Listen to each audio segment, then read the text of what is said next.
But it's for me over the last few weeks, what has come to light is some of the founders are really not genuine, but nothing seems to come out upon them. I mean, is the industry protecting them?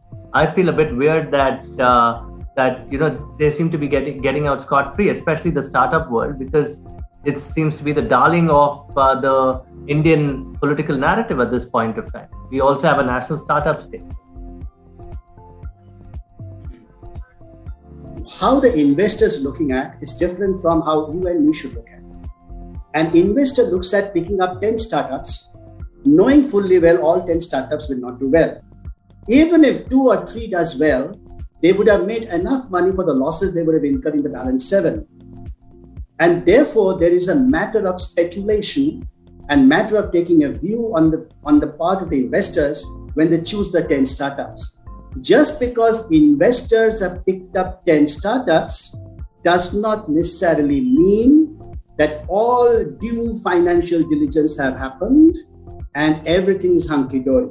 Does not necessarily mean. Because the investors look at it differently, because they will enter and they will exit at a time when you wouldn't even, a normal investor or a retail investor wouldn't even know when that exit is taking place without telling you and me. Therefore, the startup ecosystem is fantastic for the country, for the world for sure. Good ideas must get money, but it is the black sheep amongst them. Most of them are fine. It is the black sheep amongst them which is the problem. You and me cannot figure out who that is. Therefore, I would believe that if you are a retail investor, keep about not more than 10 to 15% of your wealth allocation towards startup investments. There will always be an opportunity for investing in good options. Never ever a good option goes away.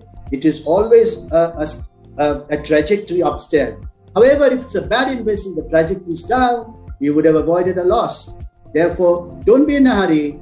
Don't invest more than 10 to 15% of your wealth, and invest in the startups once they become public. And after 2 to 3 years, when you see their financial numbers and you have got more, let's say, credibility around the startup entrepreneur, because the fulcrum on which a startup works are the owners, the co-owners. And the fulcrum is good, chances are that it would continue to do well.